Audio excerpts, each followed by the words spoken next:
Daniel Park's fist grabbed his pregnant wife's hair, yanking her head back. The champagne bottle in his other hand came down fast, not poured, smashed, against her swollen belly. Glass exploded. Victoria screamed. Her hands flew to her stomach, as 800 guests gasped, then laughed. Daniel shoved her backward. She hit the stage floor hard, 7 months pregnant, bleeding, sobbing. "That's for wasting 6 years of my life," he snarled into the microphone. His mistress, Elena, kicked Victoria's ribs. Once. Twice. "Stay down." Then the ballroom doors detonated inward. 3 men in black suits materialized through the smoke. Victoria's brothers.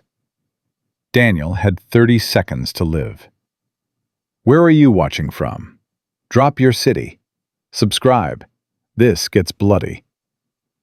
But what happened in the next 60 seconds would make Daniel wish he'd never been born. Where are you watching from? Drop your city in the comments. Let's see how far this story travels. And if you want to see justice served, hit that subscribe button right now. The bottle hit before Victoria saw it coming.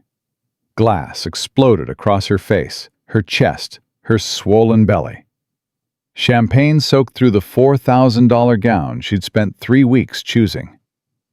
Shards scattered across the marble floor, catching the chandelier light like broken promises. Victoria's baby kicked hard. Once. Twice. A violent protest. Her hand shot to her stomach. No blood. No wetness that wasn't champagne. Just her daughter moving. Frightened. Confused. "Daniel," her voice broke. "What are you—" "Don't." Daniel Park grabbed the microphone, his movement sharp, controlled. "Don't say a word. For once in 6 years, just shut up and listen." 800 people filled the grand ballroom.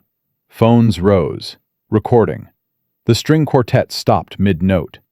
Waiters froze with champagne trays suspended. Victoria tried stepping back. Her heels caught in the wet fabric. She stumbled. Elena Martinez moved fast. Not to help, to shove. Her red nails dug into Victoria's shoulder, pushing her backward. "Careful with that, baby." Elena's smile was all teeth. "Oh, wait. Does Daniel even want it?" Victoria's knees buckled. "Daniel, please. This is our anniversary. You said tonight was special." "It is special." Daniel turned to the crowd, his voice amplifying through speakers. "You're all witnessing something historic.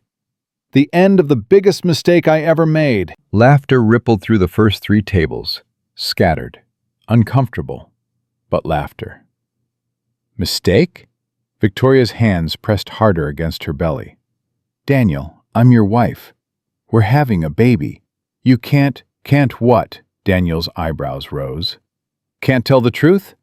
Can't stop pretending? Watch me." Elena ran her fingers through his hair, possessive, deliberate.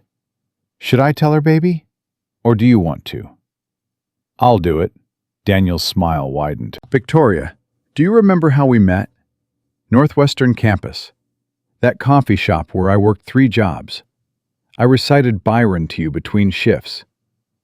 You said I saved you." Victoria's voice dropped to a whisper. "You said you'd never hurt me." "I lied." The 2 words hung in the air. Simple. Brutal. Several guests gasped. A woman at table 7 put her hand over her mouth. But nobody moved. Nobody intervened. "You lied about what?" Victoria managed. "Everything." Daniel's voice stayed level, almost casual. "The struggling student thing? Performance. The poetry? I Googled it that morning. The whole sensitive artist who needs rescuing act? I practiced it with Elena for 3 weeks before I approached you." Elena giggled. "He should have seen the notes he took. Victoria Chen responds to vulnerability. Mention dead parents for sympathy. Quote classical literature. She's a sucker for it." Victoria shook her head. "No, you loved me." "I know you loved me. I loved your last name." Daniel's tone sharpened. I loved that you were a Harrington. Sorry, a Chen. That you came from money and connections and the kind of network a guy like me couldn't access any other way. I introduced you to everyone, Victoria said. My brother's contacts, my family's investors. I vouched for you. And I used every single introduction to build Park Industries into a billion-dollar company. Daniel's grin turned predatory. Which is 100% in my name. You signed the papers, remember? Trusted me with everything because you believed in us. The word us came out mocking. Victoria's mind reeled backward. 6 years. The engagement party at the Chen estate. Ethan pulling Daniel into the study, emerging with his jaw tight. Nathan showing her spreadsheets she'd refused to examine. Ryan suggesting they postpone the wedding, just until investigators finished their work. You can't stand seeing me happy, she'd screamed it at Ethan, her finger jabbing his chest. You've controlled me since I was 5. Well, I don't need your permission anymore. Vicky, these financial records, Ethan had tried, are fake. You're manufacturing evidence because you can't let me go. She'd eloped 3 weeks later, changed her name to Park, blocked their numbers, returned letters unopened. 5 years of silence to prove she didn't need the Chen family protection. My brothers warned me. Victoria's voice came out hollow. They told me you were using me. They were right, Daniel shrugged. Smart men, your brothers. Too bad you were too busy proving your independence to listen. Elena stepped forward, her heels clicking. The best part? She did everything voluntarily. Nobody forced her to abandon her family. Nobody forced her to hand over $5 million from her trust fund. She just believed in love. The word dripped with contempt. That money saved your company, Victoria said. When you were 3 weeks from bankruptcy, I used it to buy out my competitors and triple my market share. Daniel checked his watch. Best $5 million I ever spent. Well, technically you spent it. I just benefited. A man at table 12 stood up. Older. Distinguished. He started toward the exit. Sit down, Richard. Daniel's voice cracked like a whip. You leave now, you lose the North Side development contract. I own that project. Remember? Richard sat. Nobody else moved. Now, Daniel turned back to Victoria. Let's talk about this marriage. You keep calling yourself my wife. But here's the thing. Elena pulled out her phone, tapped the screen. The massive display behind the stage flickered to life. A wedding photo appeared. Daniel in a tuxedo. A beautiful Asian woman in white. 2 small boys in matching suits. Singapore, 2016. Elena's voice rang through the ballroom. Registered marriage, legal documentation. Birth certificates for David Park, age 7, and Michael Park, age 5. The champagne in Victoria's stomach turned to ice. That's not... Her voice failed. You're lying. Hotel Fullerton, June 14th, 2016. Daniel recited the details like a grocery list. My wife Natalie teaches elementary school. The boys play soccer. We spend Christmas in Sentosa every year. It's a nice life. Victoria couldn't breathe. The ballroom tilted. She reached for the podium, missed, caught herself on the stage edge. But you married me in 2018, she managed. We got married and you went through a ceremony, Daniel corrected. A very pretty ceremony, with flowers and a cake and a photographer. But legally, I was already married. Which means legally, you were never my wife. The word never echoed. Someone's phone clattered to the floor. A woman at table 4 made a small, horrified sound. I don't understand. Victoria's hands trembled over her belly. I signed a marriage license. I changed my name. You signed paperwork I never filed. Daniel's smile never wavered. You changed your name through a separate legal process that had nothing to do with marriage. And you called yourself Mrs. Park for 6 years while I was legally married to someone else. That's called being a mistress, Victoria." Elena laughed. "Although mistress usually implies the man actually wants to sleep with you. Daniel's barely touched you in a year." 11 months, Daniel clarified. "Not since that night I had too much scotch and forgot to be careful. Which brings us to—" He gestured at Victoria's belly. "That situation." "Our daughter," Victoria's voice cracked. "Your daughter." "A mistake I'm correcting." Daniel's tone went flat, businesslike. "I want you out of my house by tomorrow. Take your clothes. Leave everything else. The cars are mine. The house is mine. That Steinway piano you insisted on buying? Mine. Everything you thought was ours? Just mine." "I'm pregnant with your child." Victoria's voice rose, desperate. "So you claim." "You demanded the paternity test." The words tore out of her. "3 months ago, you made me take it. When it came back confirming—" "Confirming I made a mistake," Daniel cut her off. "One night of bad judgment that resulted in a pregnancy I never wanted. Elena and I are getting married next month. A real marriage, since my Singapore divorce finalized last week. We're starting a family, a planned family, with someone I actually choose." Victoria's legs gave out. She sat down hard on the stage edge, her pregnant belly making it impossible to balance. Tears blurred her vision, but she could still see faces in the crowd. Some looked shocked. Others looked away. Many kept recording. Not one person stood up to help. "You can't do this," Victoria whispered. "You can't just—" "I can do whatever I want," Daniel's voice echoed through the speakers. "I'm a billionaire, Victoria. I own half of Chicago's luxury real estate market. I have senators on speed dial. And you? You're nobody. You were nobody 6 years ago when you were desperate to rebel against your brothers. And you're nobody now." Elena produced another champagne bottle. The cork popped like a gunshot. "Should we make this memorable?" She lifted the bottle high. "No!" Victoria raised her hands, protecting her face, her belly. Champagne arced through the air. Ice-cold liquid crashed over her head, soaked through her hair, streamed down her face. It stung her eyes, filled her mouth with the taste of her own humiliation. She sat there, arms wrapped around her unborn daughter, as 800 people watched. Some laughed. Others looked away. All of them complicit in their silence. "Look at her," Elena's voice carried to every corner. "Pathetic." "Did you really think a man like Daniel would stay with someone so ordinary?" Victoria's baby kicked frantically. She felt each movement like a question. "Why aren't we safe?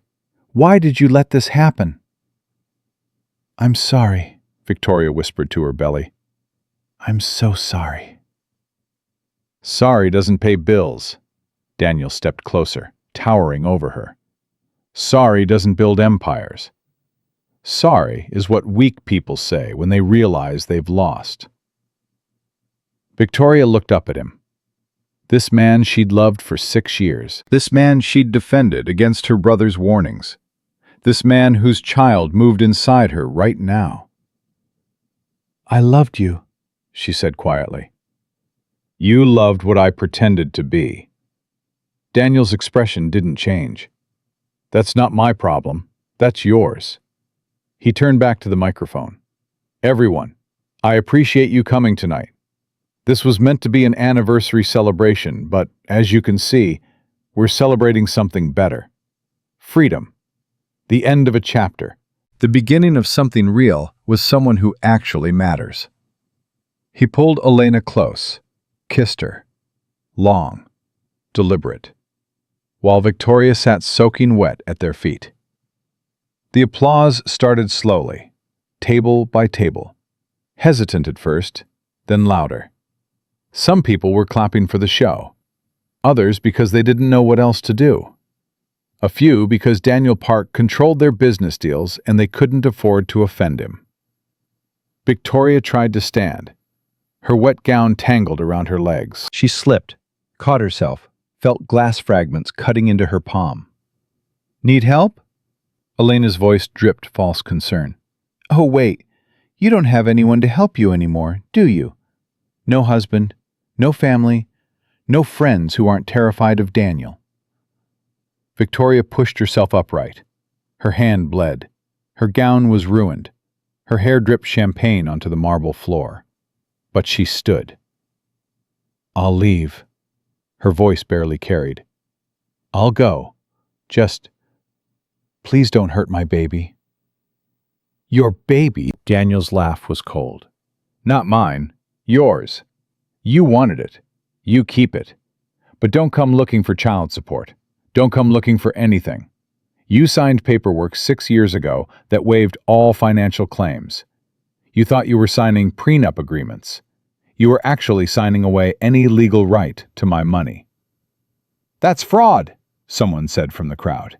A lawyer, maybe. A rare voice of dissent. "Prove it in court."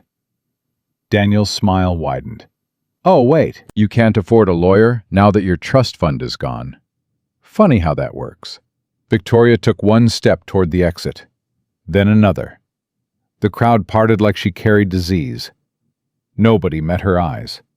Nobody offered help. They just moved aside, already composing social media posts, already deciding how they'd tell this story at brunches and board meetings. She was 10 feet from the ballroom doors when they exploded inward. The sound cracked through the room like thunder. The massive oak doors, each one solid, heavy, expensive, slammed against marble walls with enough force to crack the plaster. Every head whipped around. 3 men stood in the doorway. The temperature dropped. The chandelier seemed to dim. The air pressed down with sudden, terrifying weight. Victoria's breath stopped. She knew those silhouettes. 6 years couldn't erase what was carved into her bones. The way Ethan stood, with his shoulders back, ready for war. The way Nathan's hands stayed loose at his sides, deceptively calm. The way Ryan's head tilted slightly, calculating every angle before he moved. Her brothers had found her. And from the look on Daniel's face, he'd just realized his entire world was about to end. Ethan Harrington moved first. His shoes hit marble with the kind of sound that makes people's spines straighten involuntarily. 6'3" of controlled rage crossing the ballroom floor, while 800 guests pressed back against their tables like he was radioactive. Victoria couldn't move, couldn't breathe, couldn't process that the brother she'd screamed at 6 years ago was walking toward her through a crowd that parted like he carried a weapon. He didn't look at Daniel, didn't acknowledge the stage or the microphone or the shattered champagne bottles. His eyes locked on his sister, soaking wet, 7 months pregnant, bleeding from her palms where glass had cut through skin. "Vicky." His voice came out so quiet only she could hear it. "Can you stand?" She tried. Her legs wobbled. The baby kicked hard, protesting everything that had happened in the last 20 minutes. Ethan's jacket came off in one smooth motion. Italian wool, probably cost more than most people's monthly rent. He draped it around her shoulders, and the warmth from his body heat still clinging to the fabric made something inside Victoria crack open.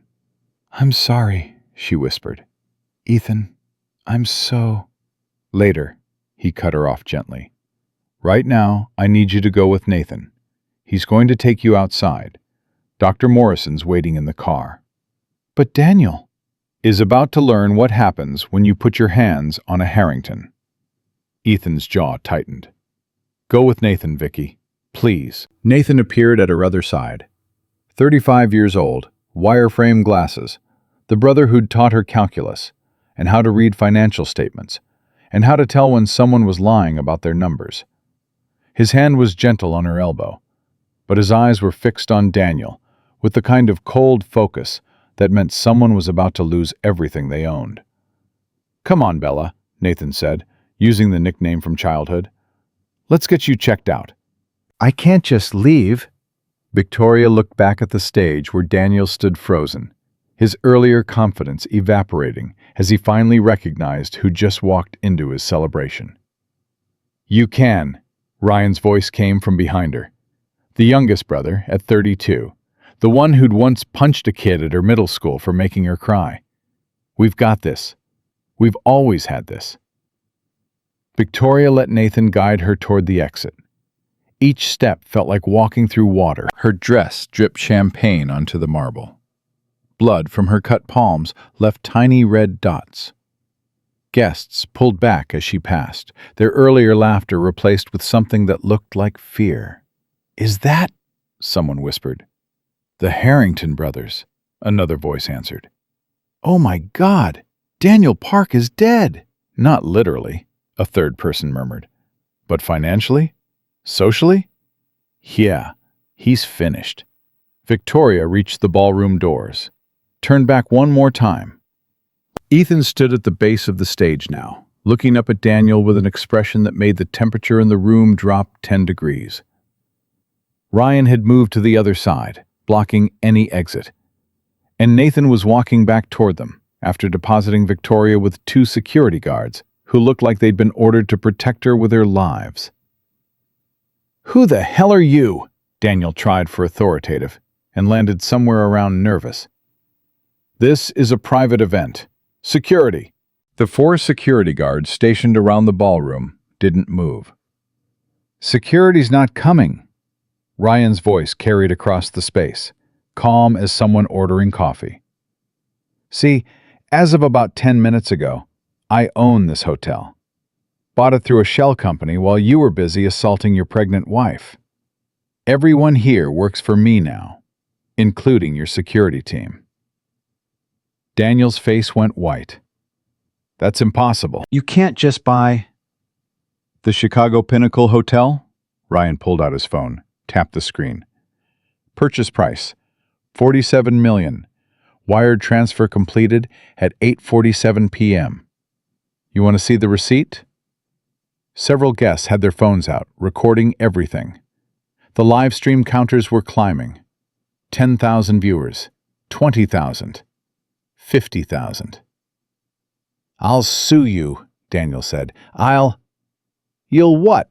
Ethan's voice cut through the ballroom like a blade. Explain to a judge why you just assaulted a pregnant woman in front of 800 witnesses. Want to see the video? Because I'm looking at about 3 million views right now and climbing. Daniel's hands clenched around the microphone. I don't know who you think you are. We're her brothers. Nathan adjusted his glasses, the gesture somehow more threatening than a raised fist. The brothers she cut out of her life 6 years ago, because you convinced her we were controlling. The brothers who respected her choice, even though it killed us to watch her disappear. The brothers who've been investigating you since the day you proposed.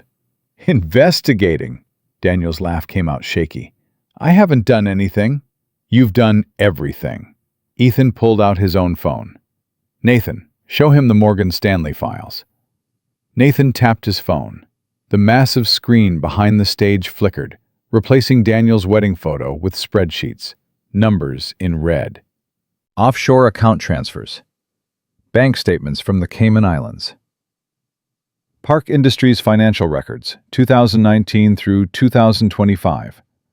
Nathan narrated like he was presenting to a board meeting. 17 instances of securities fraud. 9 cases of wire fraud. Embezzlement totaling $4.3 million from client escrow accounts. That's privileged information. Daniel's voice rose. You can't just... We already did. Nathan's smile was cold. Took us 4 years to get it all, but we're very patient men, especially when someone hurts our sister. Elena grabbed Daniel's arm. Baby, they're bluffing. They can't prove... We can prove all of it. Ryan stepped closer to the stage. Elena Martinez, Yale Law, class of 2018, currently employed by Morrison and Lee. You've been sleeping with Daniel for how long? 3 years? Elena's face went pale. That's none of your 3 years and 4 months, Ryan continued. Since you two met in Singapore, at Daniel's actual wife's birthday party. Funny story about that. Daniel hired you to seduce our sister's business contacts and steal proprietary information from Chen Tech Industries. The gasps that rippled through the crowd were loud enough to echo. I never, Elena started. Never what? Nathan pulled up another document. Never copied 14,000 confidential emails from Chen Tech servers? Never sold trade secrets to Park Industries' competitors? Never helped Daniel establish shell companies to hide assets from Victoria? Elena's mouth opened and closed. No sound came out. Daniel grabbed her hand. Don't say anything. They're trying to trap us. There's no trap. Ethan's voice was soft, conversational, terrifying. Just consequences. See, Daniel, you made a mistake. A really, really big mistake. What mistake? Daniel tried for defiant. You thought Victoria was alone. Ethan took one step closer to the stage. You thought that because she cut us off, because she changed her name, because she spent 6 years proving her independence. That meant she had no one to protect her. You thought you could humiliate her in front of Chicago's elite and walk away clean. I didn't. You smashed a bottle against her pregnant stomach. Ethan's voice went quiet. Dangerous. You shoved her down while she was bleeding. You let your mistress kick her. And you did it in front of 800 people because you thought no one would stop you. The ballroom was silent. Even the people recording had stopped whispering. Here's what you didn't know. Ethan pulled something from his pocket. A small device. Looked like a phone, but sleeker. We've been 8 blocks away for 6 years. Every single day. We respected Victoria's choice to leave, but we never stopped watching. We had investigators, private security, financial analysts tracking every dollar you made using her name. That's stalking, Daniel said weakly. That's love. Nathan appeared at Ethan's side. The kind of love that waits, that protects from a distance, that lets someone make their own mistakes while making sure those mistakes don't become fatal. Ryan joined his brothers at the stage base. 3 men, all over 6 feet, all wearing suits that probably cost more than Daniel's car, all looking at him like he was something they'd found on the bottom of their shoes. We knew about Singapore, Ryan said. We knew about Natalie and the kids. We knew about the bigamy. We've known for 4 years. Then why? Daniel's voice cracked. Why didn't we tell Victoria? Ethan finished. Because she wouldn't have believed us. She was so convinced we were controlling her, so determined to prove she didn't need the Harrington name, or money, or protection, that anything we said would have pushed her further away. So we waited. We documented. We built an airtight case, and we waited for you to show your true colors. We just didn't expect you to be stupid enough to do it publicly, Nathan added. Or violently, Ryan said. Or in front of this many cameras. Ethan gestured at the crowd. Seriously, Daniel, if you were going to destroy your life, you could have at least done it privately. Daniel's hand shook on the microphone. What do you want?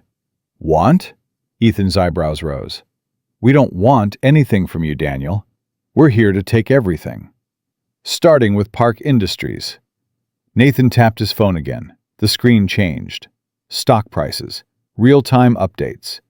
Park Industries stock was dropping. Fast. What did you do? Daniel stared at the numbers. Nothing illegal. Nathan's voice stayed calm. Just had our media empire publish an investigative report about Park Industries' business practices. Every instance of fraud. Every kickback. Every time you took advantage of a client's trust. It went live about 15 minutes ago. You're lying. Check your phone. Daniel fumbled for his phone. His face went gray as he scrolled. No, this isn't. Your stock's down 47% and falling, Nathan observed. Your major investors are pulling out. Your board of directors is calling emergency meetings, and the SEC is opening an investigation. Should be official by tomorrow morning. Elena's hand dropped from Daniel's arm. She took a step back. Don't even think about running, Ryan said without looking at her. We've got security at every exit. You leave this room, you get arrested for corporate espionage. Stay, and you face the consequences like an adult.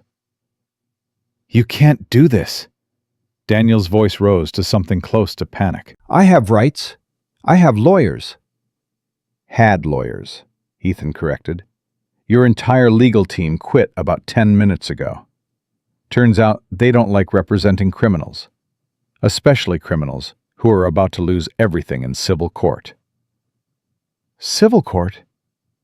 Victoria's suing you. Nathan said it like he was discussing the weather. For fraud, for emotional distress, for assault, for theft of her trust fund, for 6 years of using her name and connections to build a business empire that you claimed was joint property, but structured entirely in your name. But we weren't legally married, Daniel said desperately. She has no claim. Oh, but that's where you're wrong, Ryan smiled. See, you convinced Victoria she was your wife. You had a ceremony. You filed fake paperwork. You held yourself out as married for tax purposes. That's called common law marriage in Illinois, and it means Victoria has a claim to everything you built during your 6-year relationship.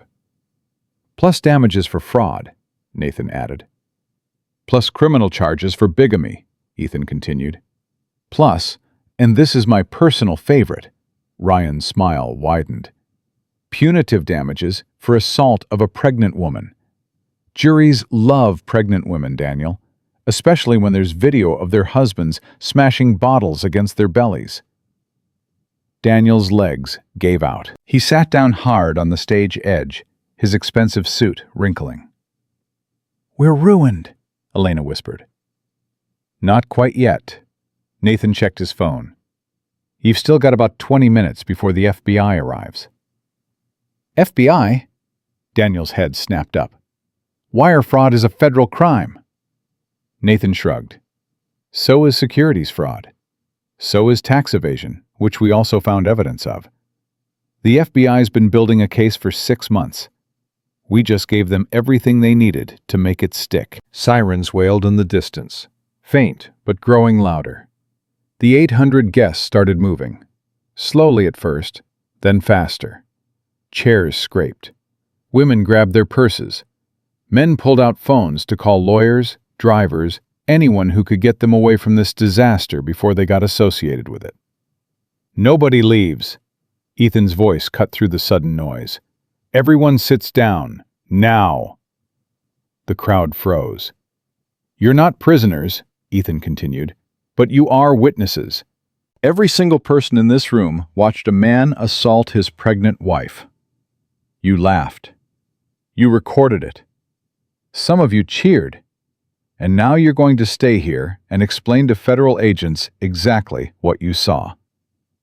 You can't make us, someone started. I just bought this hotel. Ryan's voice was pleasant. Which means I control the exits, the elevators, and the parking garage. You want to leave? Fine. But your cars aren't going anywhere until the FBI clears you to go. A woman near the back started crying. This is insane, a man in a tuxedo said.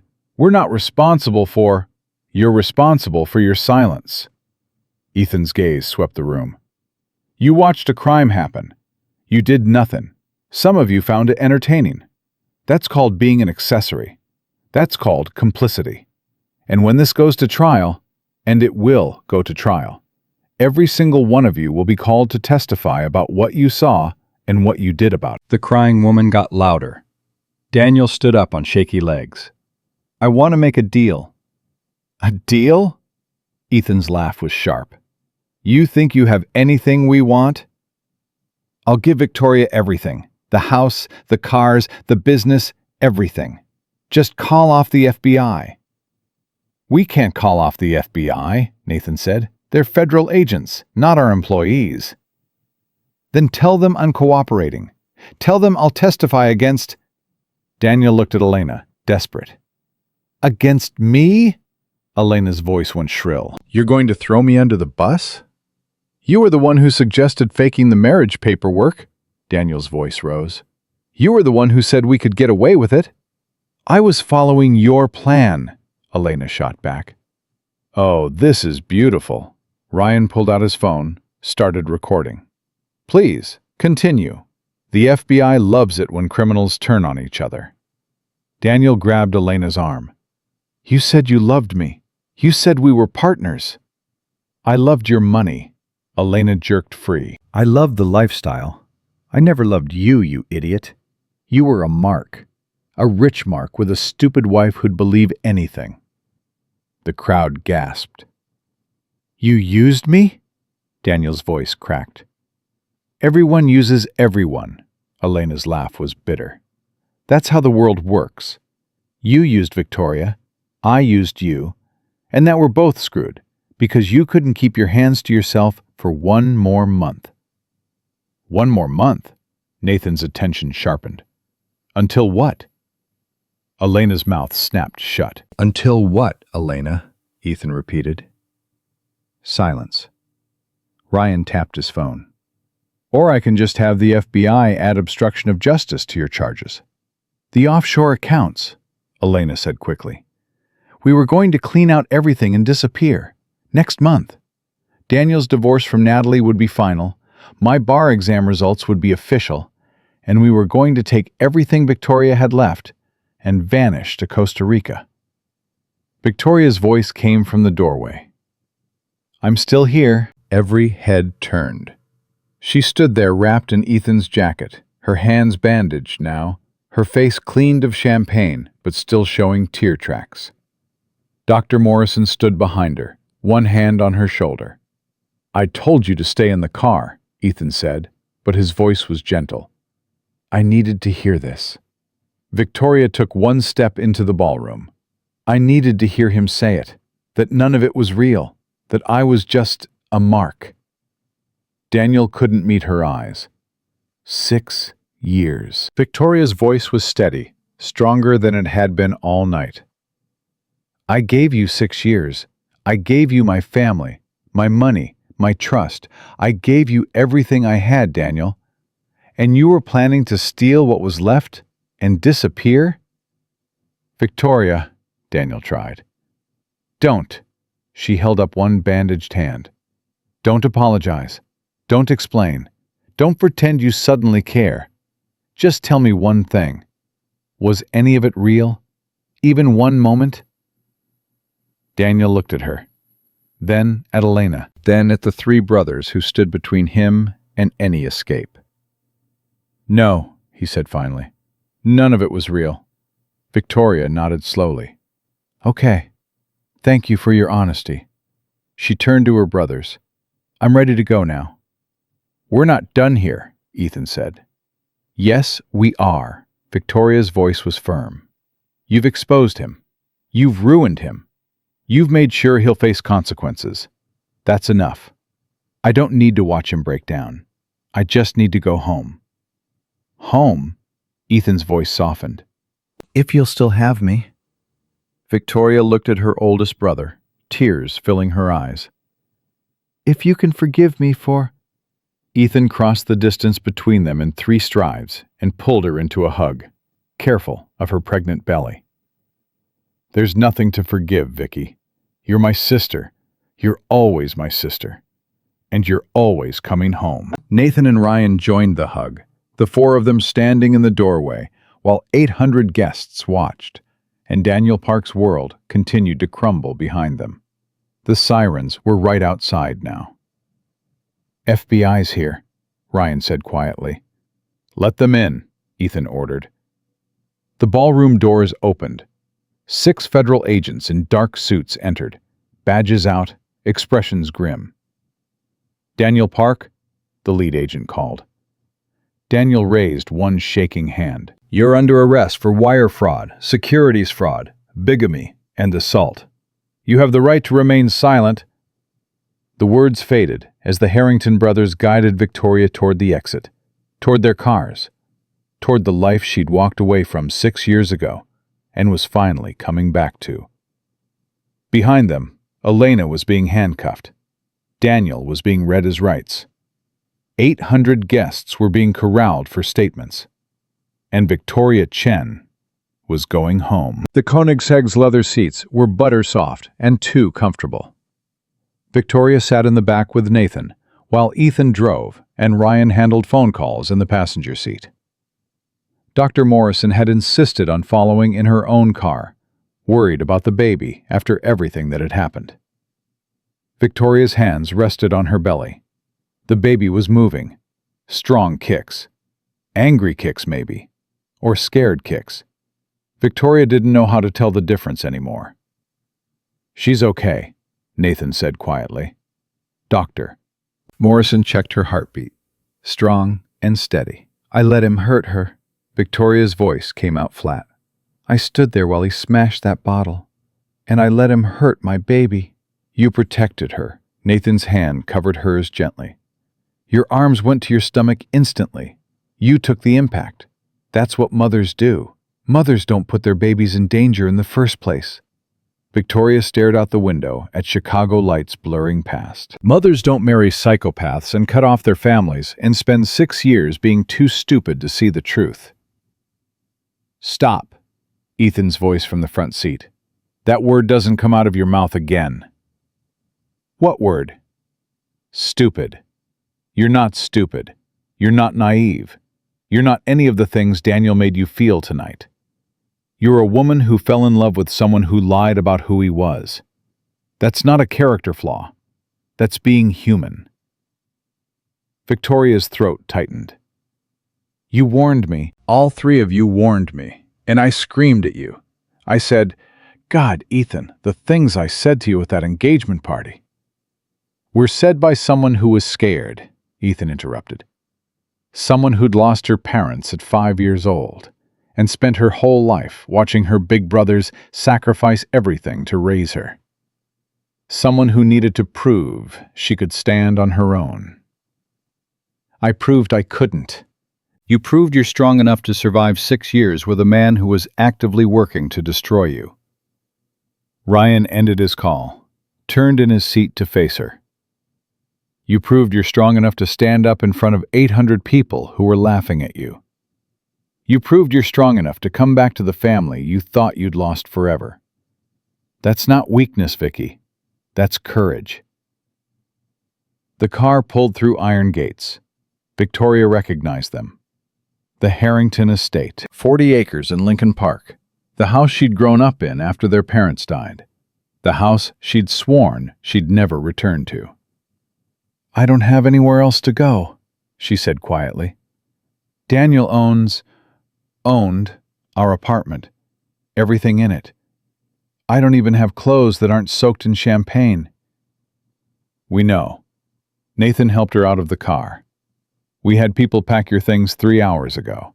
Everything you own is already in your old room." Victoria stopped walking. 3 hours ago? But Daniel only... "We've been planning this for 6 months." Ethan came around the car. "Since the day we found out you were pregnant. We knew Daniel would either abandon you or escalate. We were ready for both scenarios." "You packed my apartment without me knowing?" "We had the building super let us in. Ryan said it like breaking into her apartment was completely normal. He owed me a favor. And before you ask, yes, we took everything. Photos, documents, the laptop Daniel doesn't know you have. That jewelry box your mom left you. Everything." Victoria's legs felt weak. "You've been planning my escape for 6 months?" "Longer." Nathan guided her toward the house. "We've been planning your escape since the day you married him. We just had to wait for you to want to be rescued." The front door opened before they reached it. Mrs. Chen stood there, the housekeeper who'd raised them after their parents died. 70 years old, 5 feet of pure authority. The woman who'd taught Victoria how to braid her hair and balance a checkbook and know her own worth. "Xiao Vicky," Mrs. Chen's voice cracked. She switched to Mandarin. Rapid-fire words that meant something like, "My child, my poor child, come inside." Victoria broke. 6 years of holding herself together. 6 years of pretending she was fine. 6 years of convinced herself she'd made the right choice. All of it crumbled as Mrs. Chen pulled her into a hug that smelled like jasmine tea and the ginger cookies she used to make. "I'm sorry," Victoria sobbed into Mrs. Chen's shoulder. "I'm sorry I left. I'm sorry I didn't listen. I'm sorry." "Shh." Mrs. Chen stroked her hair. "You're home now. That's all that matters." Dr. Morrison's car pulled up. She came inside with her medical bag, all business. "Let's get you checked out properly," Dr. Morrison said. "Upstairs. I want to do a full exam, ultrasound, make sure everything's okay after tonight." Victoria let them guide her upstairs. Her old room looked exactly the same. Same bed with the white duvet, same desk where she'd done homework, same bookshelf full of novels she'd loved at 17. But her clothes from the apartment were folded neatly on the dresser. Her laptop sat on the desk. Her mother's jewelry box on the nightstand. "You really took everything," she whispered. "We told you we were watching," Nathan said. "We meant it." Dr. Morrison shooed the brothers out. "Give us privacy. I'll call you when I'm done." The exam took 20 minutes. Victoria lay on her childhood bed while Dr. Morrison ran the ultrasound wand over her belly, checking measurements, heartbeat, movement. The baby's face appeared on the screen. Tiny nose, perfect fingers, completely unaware that her father was currently being booked into federal custody. "She's fine," Dr. Morrison's voice held relief. "Heart rate's good. No signs of distress. You did well protecting her tonight, Victoria." "I shouldn't have been there." Victoria stared at her daughter's face on the screen. "I should have seen this coming. Should have left him months ago." "Abuse doesn't work that way." Dr. Morrison powered down the ultrasound. "It's gradual. It's calculated. Men like Daniel spend years breaking down your defenses before they show their true nature. You're not responsible for his choices. But I'm responsible for mine, and I chose to stay. I chose to believe him. You chose to love someone." Dr. Morrison packed up her equipment. "That's not a crime. That's not stupidity. That's what we're supposed to do as human beings. The fact that he betrayed that love doesn't make you complicit in your own abuse." Victoria's hands pressed against her belly. "What do I tell her when she's old enough to ask about her father?" "You tell her the truth, that her father was a man who made terrible choices, that her mother was brave enough to walk away, that her uncles loved her before she was even born." Dr. Morrison headed for the door. "Get some rest. I'll be back tomorrow to check on you both." The brothers came back in after Dr. Morrison left. Ethan carried a tray with tea and soup. Nathan had fresh clothes. Ryan held a thick folder. "Eat first," Ethan said. "Then we talk." The soup was Mrs. Chen's recipe. Wonton soup with hand-pulled noodles, the kind she used to make when Victoria was sick as a child. The tea was jasmine, served in her mother's china cups. Victoria ate because her body needed fuel for the baby, not because she tasted anything. "Tell me what happens now," she said when the bowl was empty. "What happens to Daniel? To Elena? To me?" Ryan opened his folder. Daniel and Elena were arraigned 2 hours ago. Bail was denied due to flight risk. They're in federal custody until trial, which will probably be in 6 months. 6 months? The criminal trial. Nathan sat on the edge of her bed. Wire fraud, securities fraud, bigamy, assault. Daniel's looking at 15 to 20 years minimum. Elena's looking at 10 to 15 for conspiracy and corporate espionage. "And the civil case?" Victoria asked. "That's where it gets interesting." Ethan pulled up a chair. "You're technically not divorcing Daniel because you were never legally married. But Illinois recognizes common law marriage under specific circumstances. You lived together for 6 years, filed taxes jointly, held yourselves out as married. That creates legal standing. So I can sue him? You already are. Ryan tapped the folder. We filed this afternoon, before the party. We were waiting for him to do something that would give us leverage. You filed before he... Victoria's voice caught. You knew he was going to hurt me? We knew he was escalating. Nathan's voice was gentle. Over the past 6 months, our investigators documented 17 instances of verbal abuse, 9 instances of financial control, and 3 instances of physical intimidation. We knew something was coming. We just didn't know what or when. So you filed paperwork and waited for him to hang himself? We filed paperwork to protect you, Ethan corrected. If Daniel had come to his senses, if he'd treated you right, if he'd been a decent husband and father, we would have dropped everything.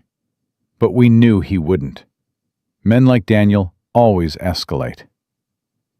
Victoria looked at the 3 of them, her brothers who'd raised her after their parents died in a car crash. Ethan was 24 when it happened, suddenly responsible for a 5-year-old sister and 2 teenage brothers. He'd quit his graduate program, taken over the family business, worked 18-hour days to keep them fed and clothed and together. Nathan was 21, had put his own education on hold to help Ethan, had learned business finance by trial and error while making sure Victoria's homework got done. Ryan was 18, should have been starting college. Instead, became a third parent who drove her to ballet lessons and packed her lunches and taught her how to ride a bike. They'd sacrificed everything for her, and she'd thank them by accusing them of control and walking away. Why didn't you give up on me? The question came out broken. 6 years. I shut you out for 6 years. Why didn't you just let me go? Because you're our sister. Ethan said it like it was the simplest thing in the world. That's not conditional. That doesn't expire. You could have stayed away for 60 years and we'd still be here waiting when you came back. I said terrible things to you. You said things a scared 24-year-old said when she thought her family was trying to control her life, Nathan shrugged. We were hurt. We were angry. But we understood. You'd spent 19 years watching us sacrifice our lives for you. It made sense that you'd feel suffocated. We didn't handle it well, Ryan admitted. We should have backed off earlier. Should have let you make smaller mistakes so you could learn without the stakes being so high. But we were scared too. We'd already lost Mom and Dad. The thought of losing you... His voice broke. Victoria started crying again. I'm sorry. I'm so sorry. I wasted 6 years. I missed 6 years with you because I was too proud to admit I was wrong. You didn't waste them. Ethan moved to sit beside her on the bed. You learned. You grew up. You figured out who you were separate from us. That's important. That matters. I figured out I'm nobody without you, Victoria said bitterly. That's the grief talking. Nathan handed her tissues. Give it time. In a few months, you'll realize you survived 6 years with a predator. You built relationships, maintained friendships, grew a human being inside you, all while being actively sabotaged by someone who was supposed to love you. That's not nothing. That's extraordinary. It doesn't feel extraordinary. It feels pathetic. Right now it does. Ryan stood up, paced to the window. But here's what's going to happen. You're going to stay here, rest, heal, have your baby, and then you're going to stand up in court and testify about everything Daniel did. And you're going to watch him lose everything. His freedom, his money, his reputation. Everything he stole from you, you're going to take back with interest. I don't want his money. Yes, you do. Ethan's voice was firm. Because that money was built on your trust fund, your connections, your family name. He stole it. You're taking it back. Every penny. And you're going to use it to build a life for your daughter. A life where she never has to depend on a man who'll use her. Victoria's hands pressed against her belly. What if I'm a terrible mother? What if I raise her the same way Daniel— Stop, Nathan cut her off. You're already protecting her. You took a bottle to the stomach to keep her safe. You walked away from her father, even though it meant admitting you were wrong. You came back to family who could actually help raise her. Those are the actions of a good mother. Mrs. Chen's making up the nursery, Ryan said. The room next to yours. We had designers come in last month. It's ready whenever you need it. Last month? Victoria's voice rose. You set up a nursery last month? We've been ready for you to come home since the day you left, Ethan said. Every room in this house has been waiting. We've been waiting. A knock on the door. Mrs. Chen entered with more tea and a plate of ginger cookies. You eat, she ordered in Mandarin. Too skinny. Baby needs more food. I'm 7 months pregnant, Victoria protested. I'm not too skinny. Too skinny, Mrs. Chen repeated firmly. She set the tray down, then cupped Victoria's face in both hands. 6 years I pray every day you come home. Every day I tell Buddha, bring back my girl. Tonight, prayers answered. You eat cookies. You rest. Tomorrow we talk more. She left before Victoria could respond. She cried for 3 days when you left, Nathan said quietly. Wouldn't eat. Wouldn't sleep. Just sat in the kitchen making your favorite foods in case you came back. Victoria bit into a ginger cookie. It tasted exactly like childhood. Like safety. Like home. I don't deserve this, she whispered. Deserve has nothing to do with it. Ryan sat on her other side. Your family. This is what family does. Even when family screws up? Especially when family screws up. Ethan smiled. That's literally the entire point of family. People who love you when you're at your worst. Who wait for you when you push them away. Who show up when you need them, even if you're too proud to ask. Victoria leaned against Ethan's shoulder. He put his arm around her carefully, avoiding her bruised ribs. What time is it? She asked. Almost midnight. It feels like this night lasted a year. It kind of did. Nathan checked his phone. By the way, the video from the party has 23 million views. Daniel's name is trending worldwide. Every major news outlet is covering it. Business Insider is calling it the biggest downfall since Theranos. Great. Victoria's voice was hollow. I'm famous for being the idiot who married a con artist. You're famous for surviving, Ryan corrected. The comments are all supportive. People are calling you brave, strong, a survivor. The narrative isn't, look at this stupid woman. It's, look at this evil man, and look at how she escaped. I didn't escape. You rescued me. You called for help, Ethan said. That's the hardest part. Admitting you need rescue. We just provided the getaway car. Victoria finished her tea. Her body felt heavy. The adrenaline crash was hitting hard. I'm tired, she admitted. Sleep. Nathan stood up. We'll be right downstairs if you need anything. Don't leave. The words came out panicked. Please. I know I'm 30 years old and pregnant and should be able to sleep alone, but I don't. I can't. We're not leaving, Ethan said firmly. Nathan's taking the chair. Ryan's got the window seat. I'll be right outside the door. You're not alone anymore, Vicky. You're never going to be alone again. They settled in like it was completely normal to have 3 grown men sleeping in a woman's childhood bedroom. Nathan pulled out his laptop, started working. Ryan took a book from the shelf. Ethan dragged a chair from the hallway and positioned it where he could see both the door and Victoria's bed. Victoria lay down in her childhood bed, wearing borrowed pajamas, her pregnant belly making it impossible to get comfortable. Her brothers were 3 silent shadows around the room, protecting her, The way they'd always protected her. The way she'd accused them of smothering her. "Ethan?" Her voice was small in the darkness. "Yeah?" "Thank you for not giving up on me. Thank you for coming home." She closed her eyes. For the first time in 6 years, she felt safe. Outside, Chicago lights glittered. Daniel Park sat in a federal holding cell. Elena Martinez was negotiating with prosecutors. 800 witnesses were giving statements. 23 million people were watching the video of Victoria's humiliation and destruction. But inside the Harrington estate, in a bedroom that smelled like jasmine tea and ginger cookies, Victoria Chen finally let herself rest. Her brothers kept watch.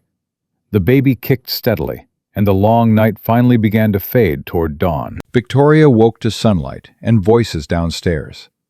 Her body ached everywhere.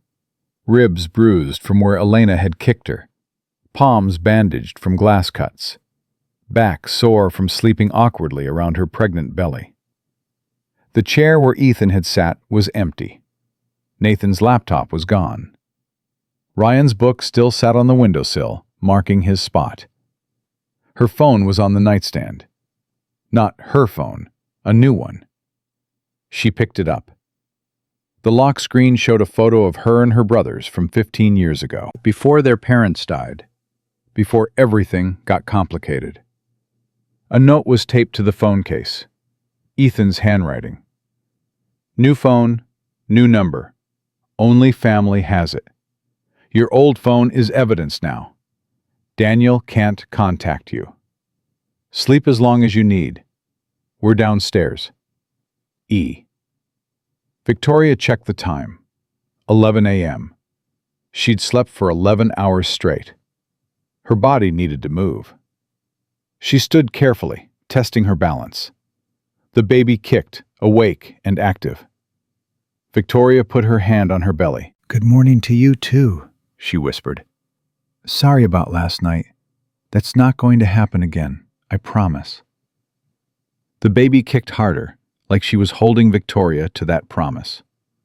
Clothes were laid out on the chair. Maternity jeans, a soft sweater, her favorite sneakers from the apartment. Everything clean and ready. She showered, the hot water stinging her cuts but washing away champagne and dry blood and the feeling of Daniel's hands grabbing her hair. When she looked in the mirror, she almost didn't recognize herself. Dark circles under her eyes, bruises blooming on her shoulder. But something else, too. Something harder. Something that hadn't been there yesterday. Downstairs, voices carried from the kitchen. Mrs. Chen's rapid Mandarin, Ethan's lower responses. Someone laughing. Ryan, probably. Victoria walked down the stairs she'd run down as a child, slid down as a teenager. Walked down for the last time 6 years ago, swearing she'd never come back. The kitchen smelled like congee and green onion pancakes. Mrs. Chen stood at the stove. Ethan sat at the island with a laptop and coffee. Nathan was on a phone call in the breakfast nook. Ryan leaned against the counter, eating directly from a takeout container. They all looked up when she entered. "She lives," Ryan said around a mouthful of noodles. "How do you feel?" Ethan closed his laptop immediately. "Like I got hit by a truck." Victoria sat at the island carefully. "But alive, that's something." Mrs. Chen appeared with a bowl of congee before Victoria even asked. "Eat. Good for baby." "I'm always eating or sleeping, according to you." "That's what pregnant women do." Mrs. Chen patted her head. "You too skinny still. Need more food." Nathan ended his call, joined them at the island. That was the lead prosecutor. "He wants to meet with you this afternoon. Go over your testimony." "Already?" Victoria's stomach clenched. "Trial's in 6 months, but they want to start building the case now, especially since the video went viral. Public pressure's making this a priority." "How viral are we talking?" Ryan pulled out his phone, scrolled. 47 million views as of this morning. Every news outlet in the country has covered it. CNN, Fox, MSNBC, even international press. BBC did a segment. Al Jazeera. You're global news, Vicky. Victoria's hands tightened around her bowl. I don't want to be news. I just want to disappear. Can't disappear now. Ethan's voice was gentle, but firm. The story's out. But we control the narrative. Nathan's been fielding media requests all morning. We're filtering everything through our PR team. Nobody gets to you without going through us first. What are people saying? That you're brave? That Daniel's a monster? That his business should have been investigated years ago? Nathan pulled up his tablet, showed her headlines. Business Insider's doing a deep dive into Park Industries. Forbes is covering the financial fraud angle. People magazine wants an exclusive interview when you're ready. I'm not doing interviews. Not now, Ethan agreed, but eventually, when the trial's over and you've had the baby and you're ready. Your story helps other women, other people trapped in situations like yours. That matters. Victoria ate her congee slowly. It was thick and warm and exactly what her grandmother used to make. Mrs. Chen had learned the recipe from her. What happened to Daniel last night? She asked. After we left. He's in federal custody at the Metropolitan Correctional Center, Ryan said. No bail. Too much flight risk. Elena's in the women's facility. Also, no bail. And their lawyers? Daniel's team quit. Nathan pulled up more documents on his tablet. All 5 lawyers withdrew from the case, citing ethical conflicts. Elena's being represented by a public defender because Morrison and Lee fired her the minute the arrest went public. The Illinois State Bar opened disciplinary proceedings this morning. How did everything happen so fast? We had everything ready. Ethan's voice was matter-of-fact. Evidence compiled. Media contacts primed. Legal team on standby. We've been preparing for this moment for 4 years. Once Daniel showed his hand, we just executed the plan. Victoria set down her spoon. 4 years. You've been planning this for 4 years. Since the day we found proof of the Singapore marriage, Nathan confirmed. We knew Daniel was committing bigamy. We knew he was defrauding you. We just needed ironclad evidence and the right moment to strike. And last night was the right moment? Last night he assaulted you in front of 800 witnesses and 3 million live stream viewers. Ryan's voice went hard. Last night he gave us everything we needed to destroy him completely. You used me as bait. Silence. No. Ethan's voice was sharp. We protected you. We had security at the party. We had people watching every exit. We had Dr. Morrison on standby. If Daniel had actually hurt you seriously, if that bottle had caused real damage, we would have intervened immediately. But you let him hurt me enough to make it count. We let him reveal who he really was, Nathan said carefully. We didn't control his actions. We didn't tell him to assault you. We just created circumstances where his true nature would emerge. And then we documented it. Victoria's hands pressed against her belly. The baby kicked steadily, a reminder of why this mattered. So, what happens now? Now, you heal, Ethan said. You rest. You get ready for the baby. And when the prosecutor's ready, you tell them everything. Every lie Daniel told. Every manipulation. Every instance of abuse. You make sure he never gets out of prison. What if I don't want to testify? Then he walks. Ryan's voice was blunt. The financial crimes are solid. The bigamy charge is ironclad.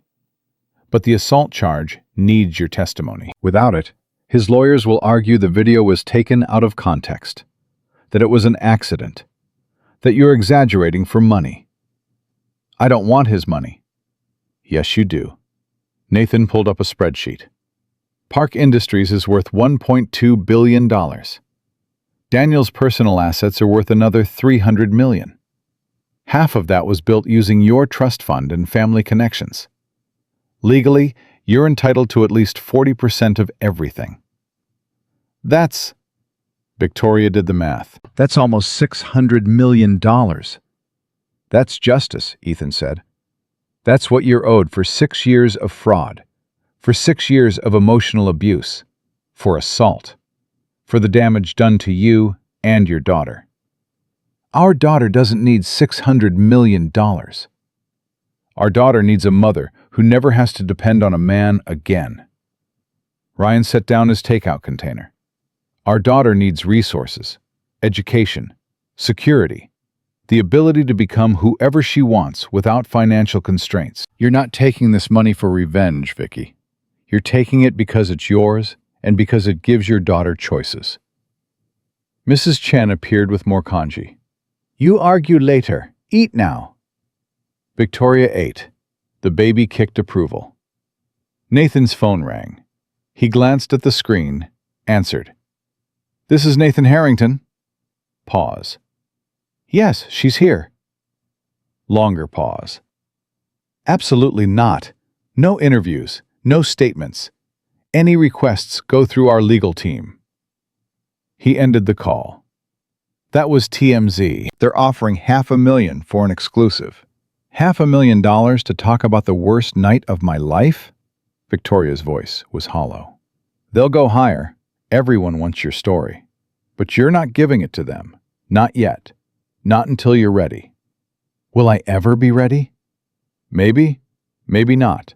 That's your choice. Ethan stood, refilled his coffee. Right now, your only job is to take care of yourself and that baby. Everything else, the trial, the media, the money, we'll handle it. I'm 30 years old. I should be able to handle my own life. You will, Nathan said. But right now, you're recovering from trauma. You're 7 months pregnant. You're rebuilding your entire life from scratch. Let us help. That's what family does. Victoria finished her congee. Mrs. Chen immediately replaced it with green onion pancakes. I'm going to weigh 300 pounds by the time this baby comes. Good, Mrs. Chen said firmly. Baby needs strong mama. Ryan's phone buzzed. He checked it, frowned. Ethan, you need to see this. Ethan took the phone, read. His expression darkened. When? 20 minutes ago. What is it? Victoria asked. Daniel's lawyer, his new lawyer, just filed a motion. Ethan handed Ryan his phone back. He's claiming the video was doctored, that you orchestrated the entire party to frame him, that you're working with us to commit extortion. Victoria's blood went cold. What? It's garbage, Nathan said immediately. Complete fabrication. 800 witnesses saw what happened. 3 million people watched it live. There's no way any judge takes this seriously. But he's still trying, Victoria's voice shook. He's still going to make me defend myself, make me prove he hurt me. That's what abusers do. Ethan came around the island, put his hand on her shoulder. They flipped the script, make themselves the victim. But it won't work. We have too much evidence, too many witnesses. He's grasping at straws because he knows he's already lost. It doesn't feel like he's lost. Because you're still in survival mode, Ryan said. Give it time. In a few weeks, when the shock wears off, you'll see this differently. You'll see that he's the one who's scared. He's the one who lost everything. You're the one who's rebuilding. A knock at the front door. Heavy. Official. Nathan went to answer it. Voices in the foyer. He came back with 2 people. A woman in her 50s, sharp suit, sharper eyes. A younger man with a messenger bag. Victoria, this is Assistant U.S. Attorney Margaret Walsh. She's prosecuting Daniel's case. And this is James Chen, her lead investigator. Margaret extended her hand. Her grip was firm. I'm sorry we're meeting under these circumstances, but I want you to know we're going to get justice for you. Everyone keeps saying that. Victoria's voice came out tired. Justice. Like it's a thing that exists. It does when you have evidence like we have. Margaret sat at the island, uninvited, professional, direct. I've been a prosecutor for 23 years. I've never seen a case this airtight. Daniel Park is going to prison. The only question is for how long. His lawyer just filed a motion saying I made everything up. I saw it. It's desperation. It won't hold up in court. Margaret pulled files from her bag. But I need your help. I need you to walk me through everything. Every manipulation, every lie, every instance of abuse. I need to build a timeline that shows this wasn't one bad night. This was 6 years of systematic destruction. Victoria looked at her brothers. Ethan nodded. Okay. Victoria took a breath. Where do you want me to start? The beginning. How did you meet Daniel? Northwestern campus, 6 years ago. I was getting coffee at this place near the library. He was working behind the counter. We started talking. Victoria's hands wrapped around her teacup. He seemed sweet, vulnerable. He told me he was working 3 jobs to put himself through grad school, that he'd grown up poor, that he wanted to build something that mattered. Margaret took notes. And you believed him? Why wouldn't I? Everything he said checked out. He showed me his class schedule, his work schedule. He seemed genuine. When did he find out about your family? Second date. We were talking about our families, and I mentioned my brothers raised me after my parents died. He asked what they did. I said they ran the family business. He looked it up later, texted me, "Holy shit, your family owns half of Chicago." How did he react to learning you were wealthy? He was intimidated at first, said he wasn't sure he could compete with that he was just a guy working at a coffee shop. Victoria's voice went flat.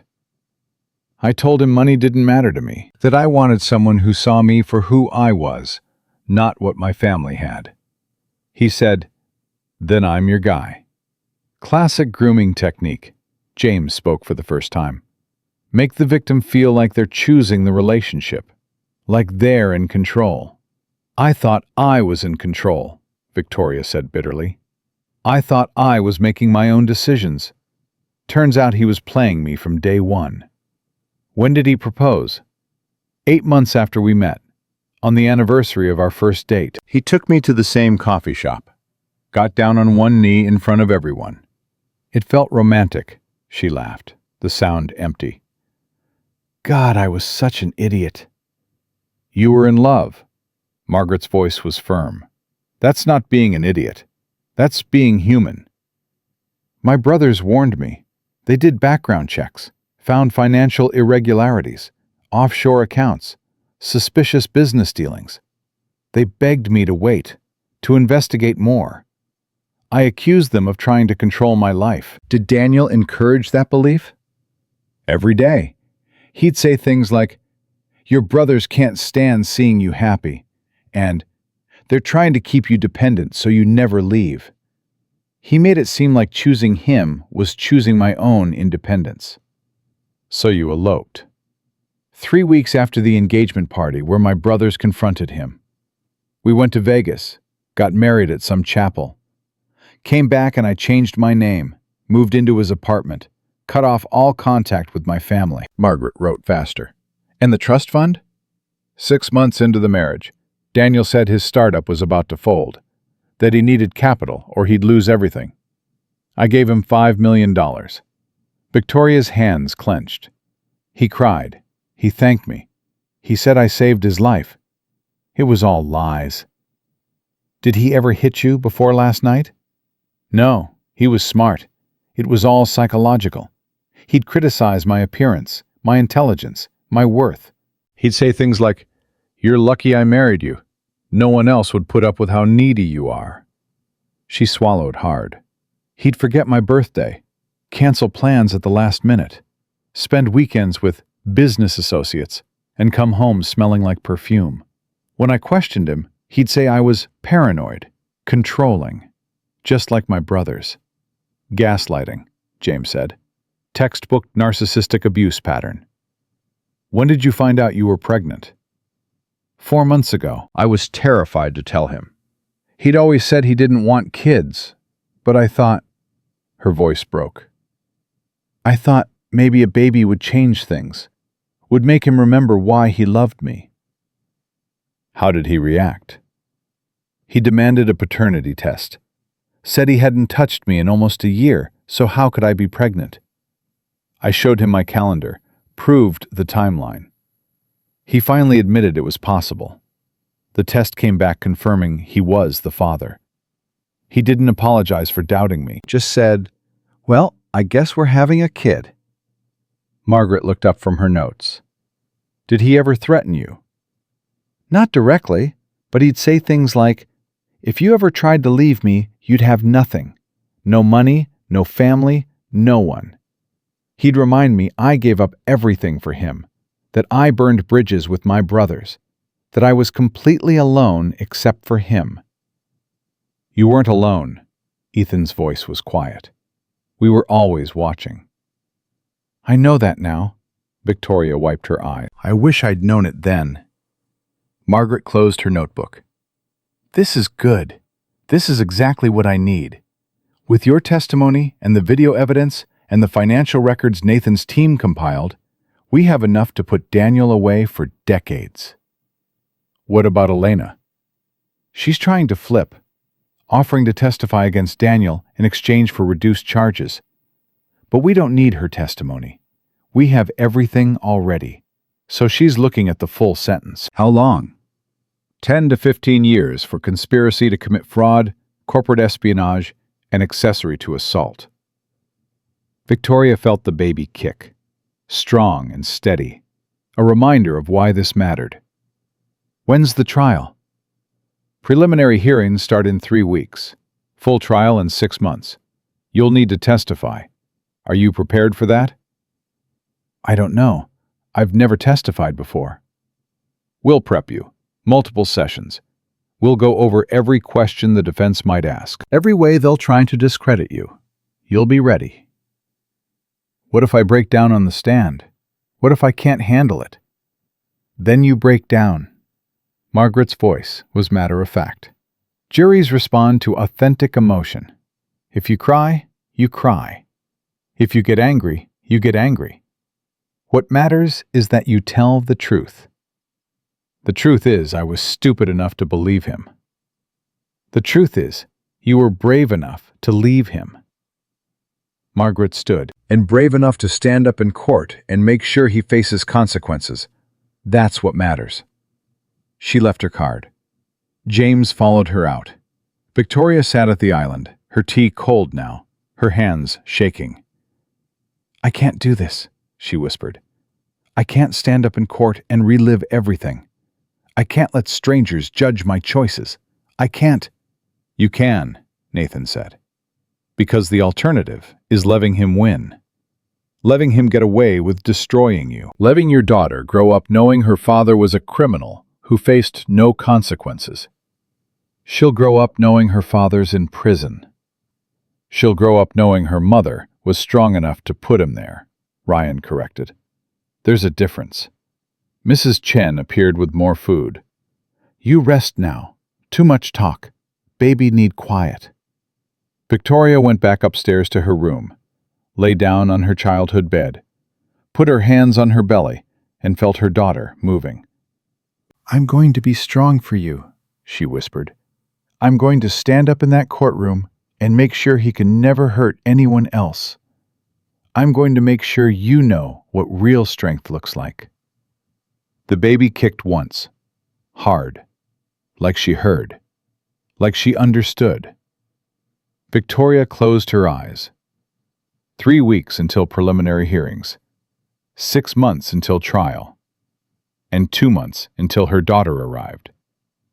She had time to heal, time to prepare, time to become the mother her daughter deserved. Outside her window, Chicago moved forward. Daniel sat in a cell. Elena negotiated with prosecutors. 800 witnesses gave statements. But in this room, In this moment, Victoria Chen was exactly where she needed to be. Home. Safe. Ready to fight. 2 months passed in a blur of doctor appointments and legal prep sessions and learning how to be someone's sister again after 6 years of silence. Victoria's belly grew. The baby dropped lower, getting ready. Doctor. Morrison came twice a week now, monitoring everything, making sure the stress wasn't affecting the pregnancy. Blood pressure's good, Dr. Morrison said during a Thursday afternoon visit. Baby's heartbeat is strong. You're doing everything right. Doesn't feel like it. Victoria sat on the exam table in her childhood bedroom, now converted into a temporary medical suite. I wake up every night thinking about the trial, about having to see him again. That's normal. Trauma doesn't disappear in 2 months. But you're healing. That's what matters. The preliminary hearings had been brutal. Victoria had to sit 20 feet from Daniel while lawyers argued about evidence and testimony and whether the video could be admitted. Daniel had stared at her the entire time. Not angry, not apologetic, just blank, like she was a stranger. That was somehow worse than hatred. When's your due date again? Dr. Morrison asked. 3 weeks. February 14th. Valentine's Day, baby. That's fitting. Or ironic. Victoria pulled her shirt down. Given my track record with love. Your brothers love you. Mrs. Chen loves you. That baby loves you. Seems like your track record is pretty good where it counts. After Dr. Morrison left, Victoria walked downstairs. The house was quieter than usual. Ethan was at the office. Nathan was in meetings all day. Ryan was handling something with the media. Mrs. Chen was in the kitchen making dumplings, hundreds of them, freezing them for after the baby came. You sit, Mrs. Chen pointed at a stool. I make. You rest. I've been resting for 2 months. I'm going crazy. Crazy is better than hurt. Mrs. Chen's hands moved efficiently, folding dough. You heal first, then you do other things. Victoria's phone buzzed. Margaret Walsh, the prosecutor. This is Victoria. We have a problem. Margaret's voice was tight. Daniel's team just filed for a postponement. They're claiming you're too emotionally unstable to testify, that your pregnancy makes you unreliable. Victoria's grip tightened on the phone. They can't do that. They're trying. Judge is reviewing the motion now. I need you to be prepared to testify sooner than planned. Possibly within the next 2 weeks. I'm due in 3 weeks. I know. That's why we need to move fast. Can you do this? Victoria looked at Mrs. Chen, who was watching her with concerned eyes. Yes. Victoria's voice was steady. I can do this. Good. I'll call you tonight with details. The call ended. Victoria set her phone down carefully. Bad news? Mrs. Chen asked. They want me to testify before the baby comes. They're trying to delay the trial, but the judge might force it to happen now. Then you testify, you tell truth, you come home, you have baby. Mrs. Chen made it sound simple. Life keeps moving forward. Bad men go to prison.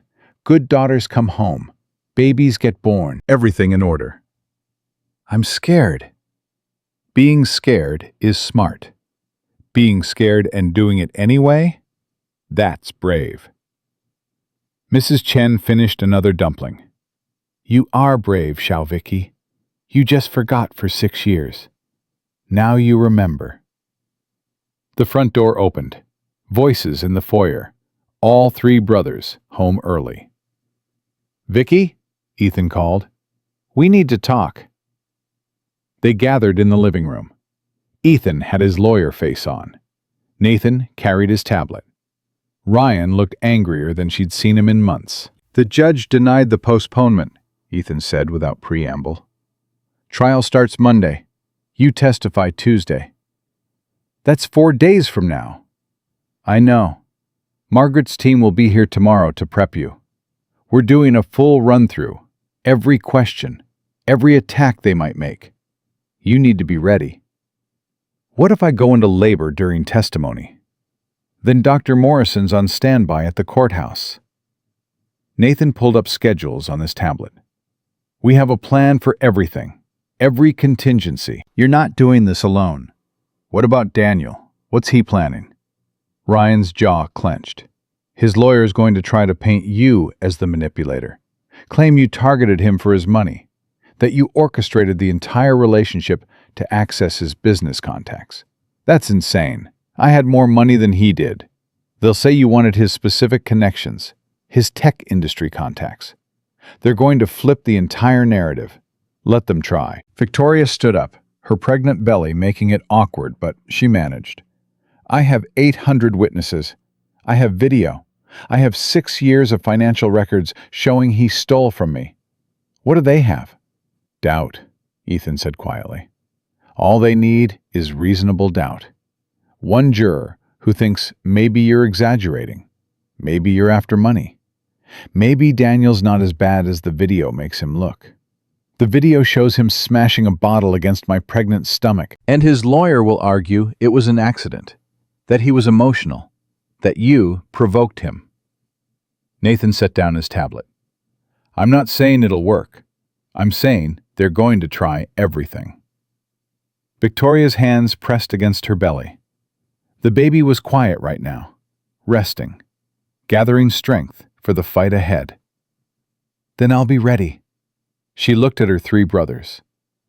I've been preparing for this my whole life. I just didn't know it. The weekend passed in intensive preparation. Margaret Walsh and her team spent Saturday and Sunday running Victoria through mock testimony.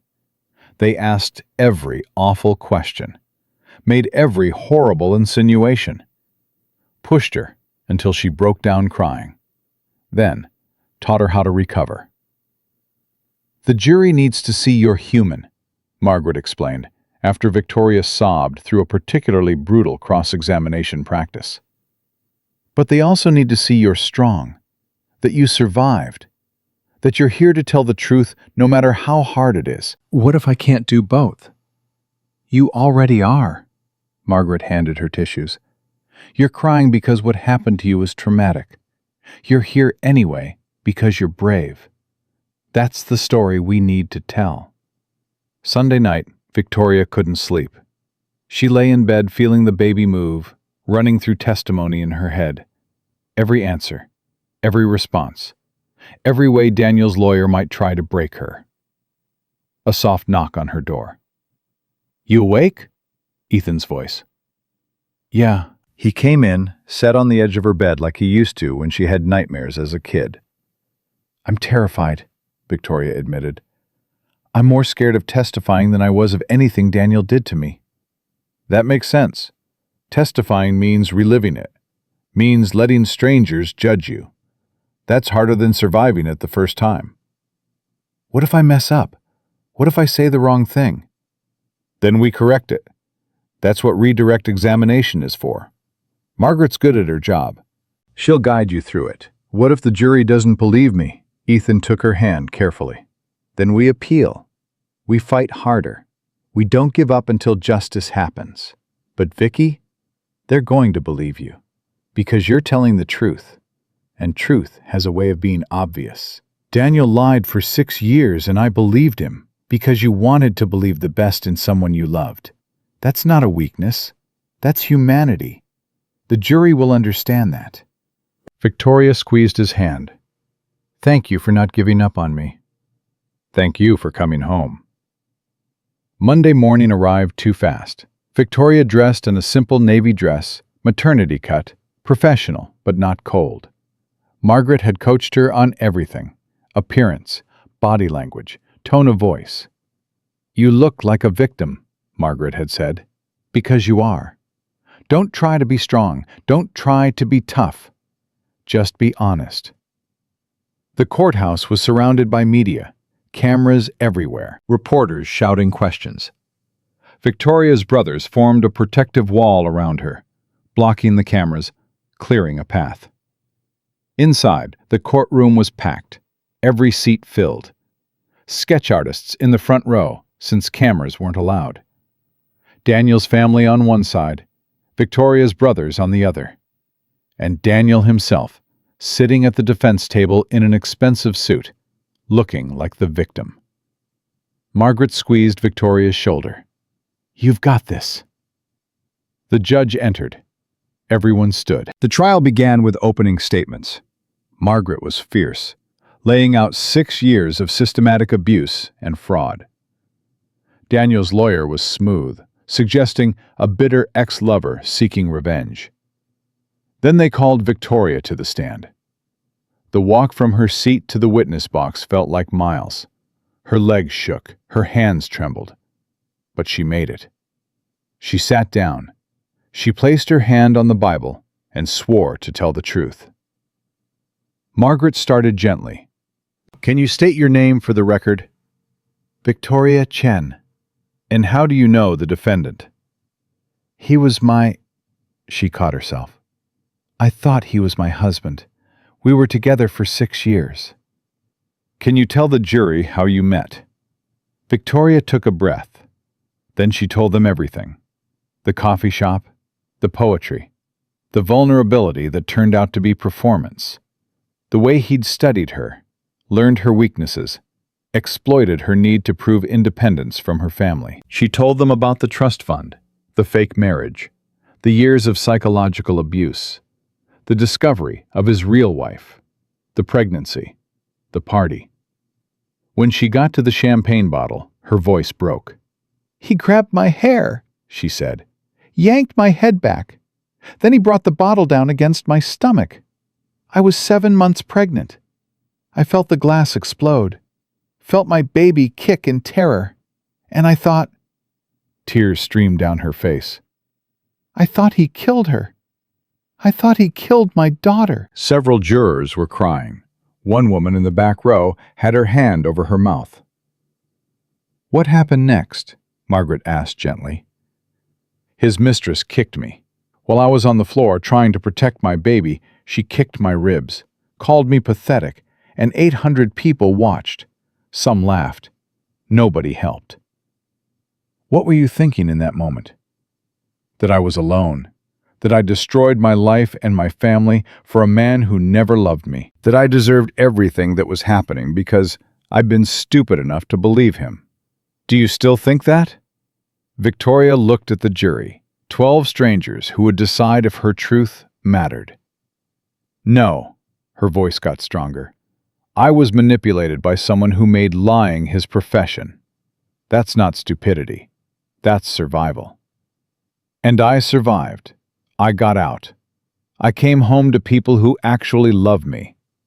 That's not weakness. That's strength." Margaret smiled.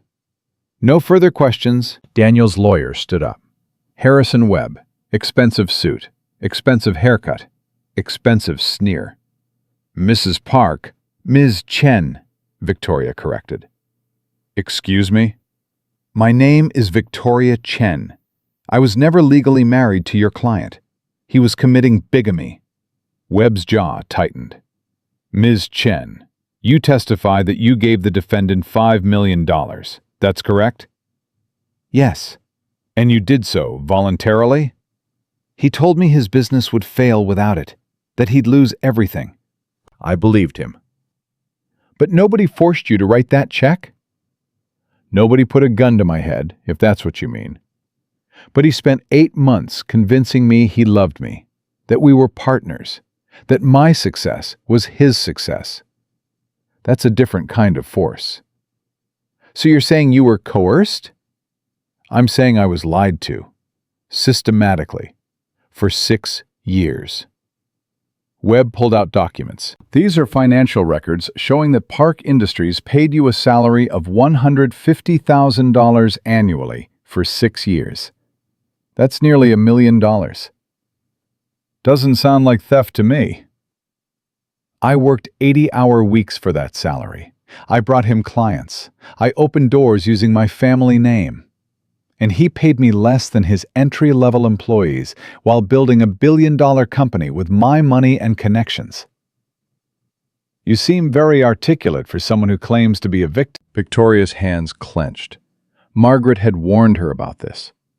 The way defense attorneys try to make strength look like lying. Being articulate doesn't mean I wasn't abused. It means I survived well enough to tell you about it. Webb changed tactics. Let's talk about the party. You claim my client assaulted you. But isn't it true you'd been arguing earlier that day? No. No? You had no disagreement whatsoever before the party? I didn't know there was going to be a party. He told me it was a quiet anniversary dinner. I showed up and there were 800 people. And you weren't upset about that? I was confused, not upset. I thought maybe he'd planned a surprise. So you're saying everything was fine until the champagne incident? Everything wasn't fine. Our entire marriage wasn't fine. But that specific moment? Yes. Everything escalated from 0 to assault in under 5 minutes. Webb showed the video, made the jury watch it again. Victoria had to sit there while they replayed the worst moment of her life. Now, Ms. Chen, in this video, we can see you standing very close to my client, almost confrontationally. Could you have accidentally bumped into him? No. You're certain? I'm 7 months pregnant in that video. I don't move confrontationally. I move carefully. But you were emotional? I was humiliated. He'd just told 800 people I was never his wife, that he had another family, that I was a mistake he was correcting. Yes, I was emotional. Emotional enough to exaggerate what happened? Victoria looked directly at Webb. There are 800 witnesses and 47 million people who watched that video. Are they all exaggerating too? Several jurors smiled. Webb's face reddened. No further questions. Margaret did redirect, cleaned up a few points, reinforced Victoria's credibility. Then Victoria was done. She walked back to her seat on shaking legs. Ethan grabbed her hand. You were perfect. The trial continued for 3 more days. Witnesses testified. Financial experts explained the fraud. Elena testified against Daniel in exchange for reduced sentencing, confirming every manipulation. Daniel never took the stand. His lawyer advised against it. Friday afternoon, closing arguments happened. Margaret was devastating, walking the jury through 6 years of calculated abuse. Webb tried to create doubt, suggesting Victoria was a vindictive ex seeking revenge. The jury deliberated for 6 hours. Victoria sat in a private room with her brothers, waiting. Her contractions had started that morning, mild, far apart. Dr. Morrison was monitoring her. You're not having this baby in a courthouse, Ethan said firmly. I'm not having this baby until we have a verdict, Victoria shot back. At 5:47 p.m., the bailiff came in. We have a verdict. The courtroom was silent as the jury foreman stood. On the count of wire fraud, we find the defendant guilty. On the count of securities fraud, we find the defendant guilty. On the count of bigamy, we find the defendant guilty.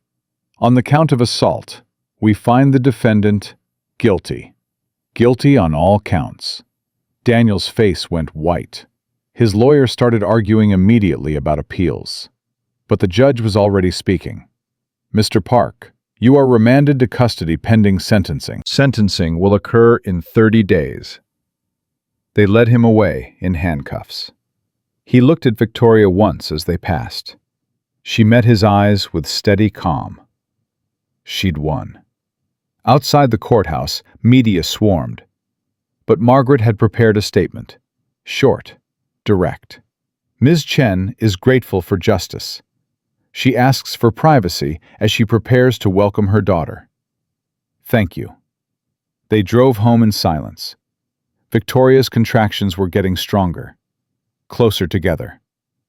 Hospital, Dr. Morrison said. Now. I want to go home first, Victoria said. Just for an hour. I need to see the house. They compromised on 30 minutes. Victoria walked through the Harrington estate one more time before her life changed forever. The kitchen where Mrs. Chen had fed her. The living room where her brothers had welcomed her back. The bedroom where she'd healed. "Ready?" Ethan asked. "Ready." The labor took 14 hours. Ethan, Nathan, and Ryan traded off, each brother taking shifts holding her hand, timing contractions, reminding her to breathe. At 3:47 a.m. on February 15th, Victoria's daughter was born. 6 pounds, 8 ounces. Perfect lungs. Her grandmother's nose. Her mother's determination. "She's beautiful," Victoria whispered, holding her daughter for the first time. "She's so beautiful." "What's her name?" Nathan asked. Victoria had been thinking about this for months. She looked at her daughter's face, at her brothers surrounding the hospital bed, at Mrs. Chen crying happy tears in the corner. "Grace," she said.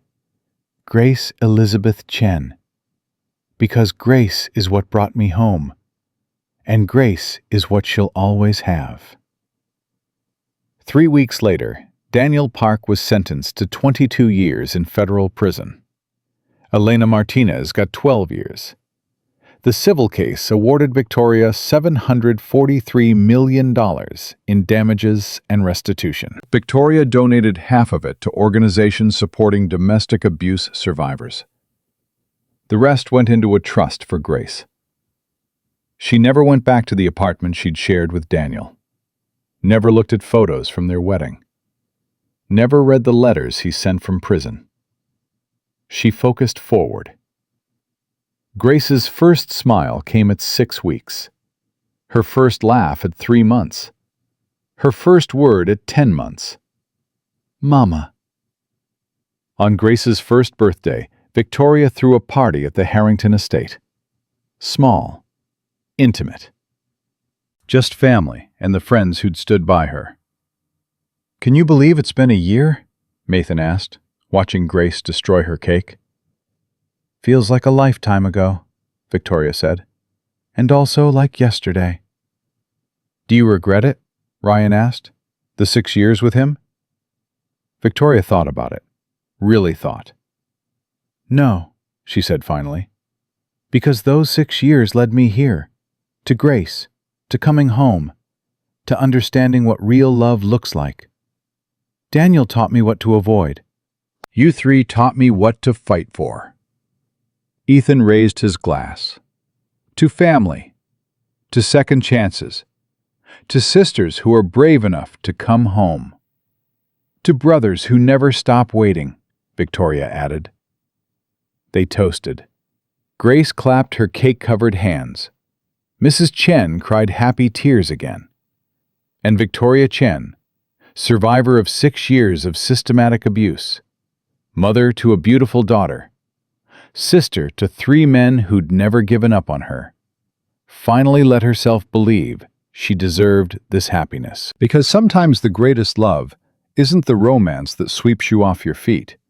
Sometimes it's the family who waits in the darkness, respecting your choices while protecting your future.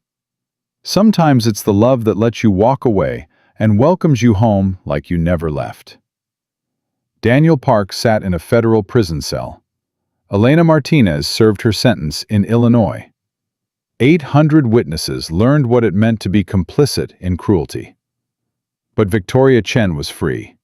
She was home. She was loved. And she was teaching her daughter that real strength isn't about never falling down. It's about standing back up, walking away from destruction, and choosing the people who choose you back. That's not just survival. That's victory. And Grace Elizabeth Chen would grow up knowing exactly what victory looks like.